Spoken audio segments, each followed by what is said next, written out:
அரசியலாயிரம் நேயர்களுக்கு வாழ்த்துக்கள். யாருமே எதிர்பார்க்காத அளவுக்கு மிகப்பெரிய வெற்றி பெற்ற தமிழக வெற்றி கழகத்துடைய முதலமைச்சர் மாண்புமிகு விஜய் அவர்கள் அவருடைய நடவடிக்கையும் யாருமே எதிர்பார்க்காத அளவு வித்தியாசமான பாதையில் போயிட்டுருக்குது. தமிழ்நாட்டில் மிகப்பெரிய குற்றங்கள் நடந்தால் யாராக இருந்தாலும் நான் அதற்கு அனுமதிக்கவே மாட்டேன், எப்படிப்பட்ட தலையாக இருந்தாலும் தட்டி தூக்குங்க அப்படிங்கிற மாதிரி ஒரு வாய்மொழி உத்தரவை அவர் அறிவிச்சிருக்கிறாரு அப்படிங்கிற தகவல் இன்றைக்கி பரபரப்பாக பேசப்பட்டு வருது. அது மட்டும் இல்லாமல் இன்னும் நிறைய விஷயங்கள் யாருமே எதிர்பார்க்காததெல்லாம் நடக்கும். அரசியலில் அபாண்டங்கள் பேசினாலோ அல்லது ஆட்சிக்கு மிகப்பெரிய இடையூறுகள் பண்ணாலோ மக்களுக்கு மிகப்பெரிய தொந்தரவு பண்ணாலோ அவர் எப்படிப்பட்டவராக இருந்தாலும் அவர் எந்த தலைவராக இருந்தாலும் அவர் தட்டி தூக்கப்படுவார் அப்படிங்கிற மாதிரி ஒரு பரபரப்பான அதிரடியான செய்திகள் அரசியலில் உலா வருது. விஜய் அவர்கள் தன்னுடைய ஆட்சியை வித்தியாசமான ஆட்சியாக நடத்தணும், யாருமே எதிர்பார்க்காத ஆட்சியாக நடத்தணும், இதுவரைக்கும் யாரும் இப்படி ஒரு ஆட்சி செய்திருக்கவே கூடாதுங்கிற அளவுக்கு நம்மளை மக்களும் அரசியல் நோக்கர்களும் பாராட்டணுங்கிற அளவில் புதுசாக திட்டம் போடுறாருங்கிற தகவல்கள் வருது. அப்படி அவர் என்ன திட்டம் போடுறாரு, அவர் என்ன செய்ய போகிறாரு, அதனால் பாதிக்கப்பட போகிறது யார், மக்களுக்கு என்ன நன்மை, எந்த மாதிரி இந்த ஆட்சி அமையுங்கிற தகவல்களை அறிந்து கொள்வதுக்கு சில நிமிடங்கள் நீங்கள் வாங்க நம்ம வீடியோக்குள்ளே போவோம். வீடியோவை நீங்கள் முழுசாக கவனமாக பார்க்குறதோடு மட்டும் இல்லாமல் இது பற்றிய உங்களுடைய கருத்துக்களையும் நீங்கள் இந்த அரசியலாயிரம் கமெண்ட் பாக்ஸில் கமெண்ட்ஸ் பண்ணுங்கள். இதை உங்கள் நண்பர்களுக்கும் உறவுகளுக்கு ஷேர் பண்ணுங்கள். இப்போ வாங்க நம்ம வீடியோக்குள்ளே போவோம்.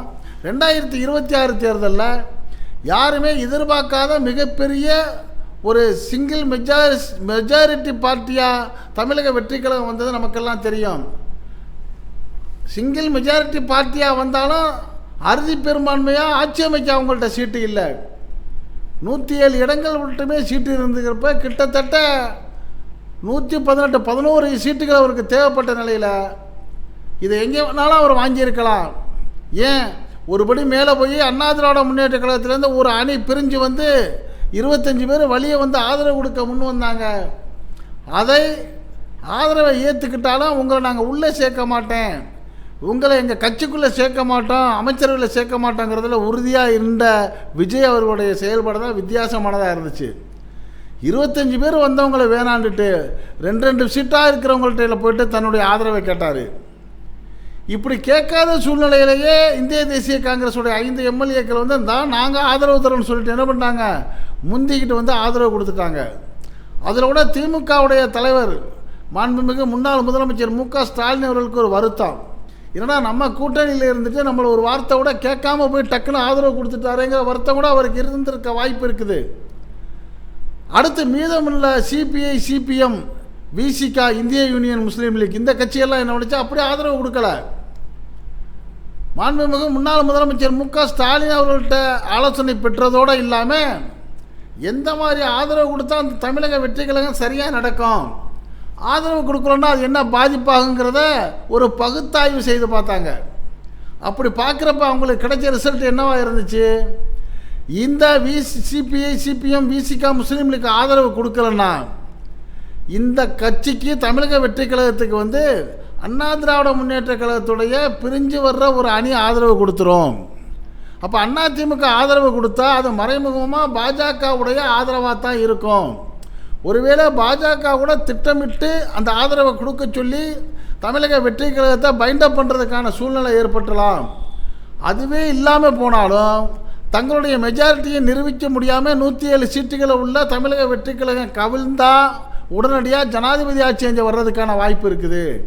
அப்படி ஒருவேளை ஜனாதிபதி ஆட்சி வந்தால் அந்த ஜனாதிபதி ஆட்சி ஒன்றிய அரசுடைய பாஜக ஆட்சியாக தான் இருக்கும். தமிழ்நாட்டில் உள்ள மக்கள் தமிழ்நாட்டில் பாஜக ஆட்சி ஆள்றதுக்கு ஓட்டு யாருமே போடலை. ஒரு வித்தியாசமாக இருக்கட்டும்னு தான் திமுக அதிமுகவுக்கு மாறுபட்ட நிலையில் விஜய் அவர்களுக்கு ஓட்டு போட்டிருக்காங்க. அப்போ இந்த அரசு கவிழவும் கூடாது, பாஜக கையில் மாட்டவும் கூடாது, ஜனாதிபதி ஆட்சி வரவும் கூடாது, நாமும் கிரிப்பாக ஆதரவு கொடுக்கணும். இவ்வளவு ஆராய்ச்சி பண்ணிட்டு தான் சிபிஐ, சிபிஎம், விசிகா, முஸ்லீம் லீக் தாவேகாவுக்கு ஆதரவு கொடுக்க ஒத்துக்கிட்டாங்க. அப்படி ஒத்துக்கிட்ட நிலையில் சிபிஐ, சிபிஎம் 2 பேரும் என்ன பண்ணிட்டாங்க, எங்களுக்கு மந்திரி சபையெல்லாம் ஒன்றுமே வேணாப்பா, நாங்கள் வெளியில் நின்று ஆதரவு கொடுக்குறோம், நீ விழுந்துடாத அளவுக்கு ஆதரவு தரோன்ட்டாங்க. விசிகாவும் முஸ்லீம் லீக்கும் அதே போல் ஆதரவு தரேன்ட்டாங்க. முஸ்லீம் லீக்கும் அதே போல் என்ன ஆதரவு சொல்லிச்சு, அன்கண்டிஷனல் சப்போர்ட், எந்த விதமான நிபந்தனையும் இல்லாமல் எந்த விதமான எதிர்பார்ப்பும் இல்லாமல் நாங்கள் தாவேகாவுக்கு ஆதரவு கொடுக்குறோம், ஆனால் நாங்கள் கூட்டணி வந்து திமுக கூட்டணி தான் தொடருவோம் அப்படின்னு சொல்லிட்டாங்க. விசிகா வந்து அவர்களும் ஆதரவு தரேன்னு சொன்னாங்களே ஒழிய அவர்கள் உள்மனதுக்குள்ள ஒரு விருப்பம் இருந்தது. அந்த தலைவர் தொல் திருமாவளவன் அவர்கள் 1999 மூப்பனார் அவர்களோடு சேர்ந்து அரசியல் பயணம் செய்ய ஆரம்பிக்கிறப்பவே அவர் ஒரு முழக்கத்தை வச்சார். தமிழ்நாட்டில் வந்து கூட்டணி மந்திரி சபை வரணும், ஆட்சியிலும் அதிகாரத்திலையும் பங்கு வேணுங்கிற முழக்கத்தை அப்போவே வச்சார். அப்போ 27 வருஷமாக அவர் வைத்த அந்த கனவு இன்னைக்கு நனவாக இருக்குது. அது யார் மூலியமாக ஆயிருக்கு, விஜய் அவர்கள் மூலியமாக ஆயிருக்கு. இப்படி நம்மளுக்கு ஆட்சியில் பங்கு வேணுங்கிறதுக்காக நம்ம போயிட்டு வழியக்க போயிட்டு ஆதரவு கொடுக்கக்கூடாது, நம்ம கொள்கைகளுக்கு முரண் வந்துடக்கூடாதுங்கிறதுல தொல் திருமாவளவன் அவர்களும் உறுதியாக நின்றார். அதனால தான் அவர் என்ன பண்ணிட்டார், நல்லா யோசனை பண்ணி நாங்கள் முடிவு கொடுக்குறோன்றார். நேற்று 21ஆம் தேதி தமிழக வெற்றி கழகத்துடைய அமைச்சரை விரிவாக்கம் நடந்துச்சு. ஏற்கனவே 10 பேர் பதவியேற்றாங்க, நேற்று 23 பேர் பதவியேற்றாங்க. அந்த 23 பேரில் யார் யார் பதவியேற்றாங்க, தமிழக வெற்றி கழகத்தில் உள்ளவங்க, காங்கிரஸில் உள்ளவங்க பதவியேற்றாங்க. அந்த நிகழ்ச்சி வந்து 10 மணிக்கு ஆரம்பிச்சிச்சு. அந்த 10 மணிக்கு பதவியேற்பு நிகழ்ச்சியில் வந்து விடுதலை சிறுத்தைகள் அமைச்சர்களும் பதவியேற்கலை, இந்திய யூனியன் முஸ்லீம் லீக் அமைச்சர்களும் பதவியேற்கலை.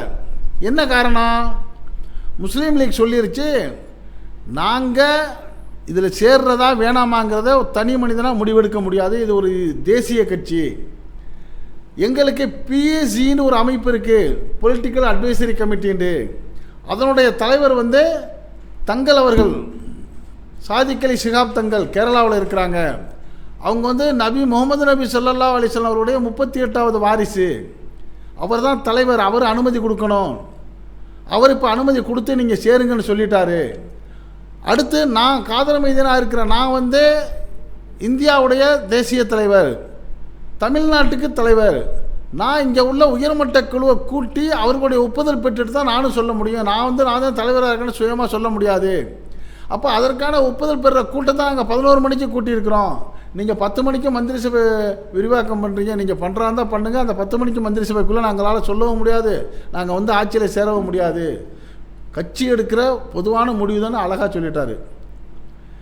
ஆக இவங்களுடைய கட்சி நிலைப்பாட்டை மதிச்சார் விஜய் அவர்கள். அதுதான் இந்த இடத்துல விஜயை நம்ம பாராட்டணும்.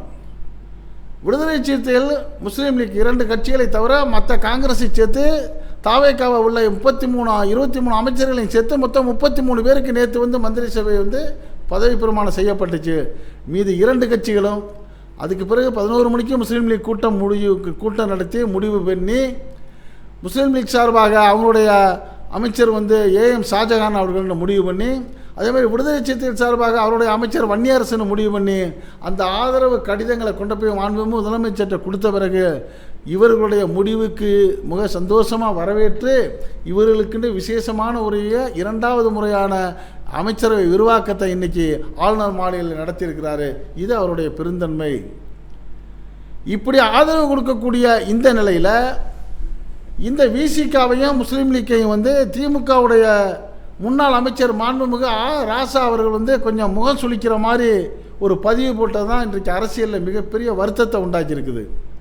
அவர் என்ன சொல்லியிருக்கிறாரு, என் வீட்டு தோட்டத்து தென்னை கூனி வளைந்து எதிர் வீட்டிற்கு இளநீர் தந்தால் இலக்கியத்தில் அதற்கு பெயர் முடத்தெங்கு, அரசியலில் என்ன பெயர் சுட்டலாம், வாழ்க தமிழ்னு சொல்லி ராசா போட்டிருக்காரு. இது ரொம்ப எல்லாருக்கும் மன வருத்தத்தை கொடுத்துச்சு. மற்றவர்களுக்கு மட்டும் இல்லை, பாதிக்கப்பட்ட விடுதலை சிறுத்தைகளுக்கு மட்டும் இல்லை, மாண்புமிகு முன்னாள் முதலமைச்சர் மு.க. ஸ்டாலின் அவர்களுக்கும் வருத்தத்தை கொடுத்துருக்கு.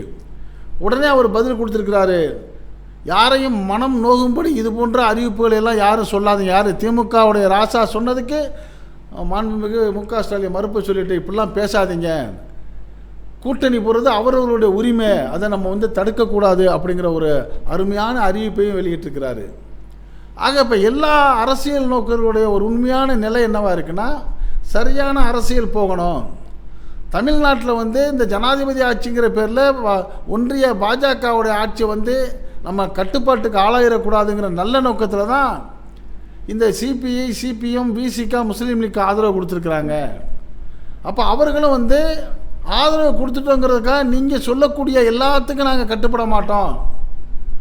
ஏற்கனவே திமுக அரசில் கொடுத்துட்டு வந்தால் மக்கள் நலத்திட்டங்கள்லாம் தொடரணும், மகளிர் உரிமை தொகை தொடரணும், காலை உணவு திட்டம் தொடரணும், பெண்களுக்கான விடியல் பயணம் தொடரணும்னு சொல்லி இப்படி நிறையா கோரிக்கைகளை வச்சாங்க. இதெல்லாம் நீங்கள் தொடரணுன்னாங்க. அதை ஏற்றுக்கொண்டு மாண்புமிகு முதலமைச்சர் விஜய் அவர்கள் வந்து தொடர்றாரு. அதுதான் பெரிய ஒரு சிறப்பான விஷயம். அதெல்லாம் விட ஒருபடி மேலே போயிட்டு என்ன செய்கிறாரு, சட்டம் ஒழுங்கு மிக சரியாக இருக்கணும், தமிழ்நாட்டில் ரவுடிகளுடைய அட்டகாசத்தை வந்து அடைக்க ஒடுக்கணும்னு சொல்லி ஏதாவது அவர் செஞ்சாங்கன்னா ஒரே தட்டி தூக்குங்கன்ற ஒரு உத்தரவை அவர் வாய்மொழியாக போட்டிருப்பார்னு நினைக்கிறேன். ஆங்காங்கே அலர்ட்டாக இருக்கிறாங்கங்கிற செய்தி வருது. அதே போல் மிக சிறப்பான நடவடிக்கைகளை மேற்கொண்டு வர்றப்பவே இந்த ஆட்சி மேலேயோ அல்லது அமைச்சர்கள் மேலேயோ அவதூறான கருத்துக்களை யார் என்ன பகிர்ந்தாலும் சரியான நடவடிக்கை எடுக்கணுங்கிற ஒரு உறுதியான பாதையில் மாண்புமிகு முதலமைச்சர் விஜய் போகிறாருங்கிற செய்தியும் நம்மளுக்கு வந்து இப்போ ஒரு சரியான செய்தியாக வர ஆரம்பிச்சிருக்குது. இப்படிப்பட்ட சூழ்நிலையில் தான் இந்த ராஜா அவர்களுக்கு வந்து பதில் கொடுத்து வீண் வசைபாடிக்கிட்டு இருக்கக்கூடாதுங்கிறப்ப ஒரு சில நண்பர்கள் சொன்னாங்க, எங்களுக்கு கொடுத்த சீட்டு ரொம்ப கம்மி, ஆனால் உங்களுக்கு நாங்கள் வந்து 98% நாங்கள் உழைச்சோம்ல, அப்போ எங்கள் ஓட்டை நீங்கள் வாங்கிக்கலையா, இப்படிலாம் பேசாதீங்கிற மாதிரி விசிகா தோழர்கள் வந்து பேச ஆரம்பிச்சிட்டாங்க. ஆக மாண்புமிகு முதலமைச்சர் விஜய் அவர்கள் வந்து அவர் கட்சியில் உள்ள தொண்டர்கள்லாம் கட்டுப்பாடு இல்லாதவங்க, இஷ்டப்படி நடக்கிறவங்க, கூட்டம் நடந்தால் போஸ்ட் மரத்துலாம் ஏறுவாங்க, அப்படி இப்படிலாம் சொல்லி வந்த நிலைமை இருந்ததையெல்லாம் மாற்றி ஒரு கட்டுப்பாட்டை உருவாக்கி ஒரு சரியான பாதையில் நடத்துறதுக்கு அவர் திட்டமிட்டுட்டார். தொண்டர்களை மட்டும் இல்லாமல் தன் கட்சியில் உள்ள எம்எல்ஏக்களையும் அமைச்சர்களையும் அவர் வந்து ஒரு ஒழுங்குபடுத்தியிருக்காரு அப்படிங்கிறது இப்போ தெரிய வர ஆரம்பிச்சிருக்கு.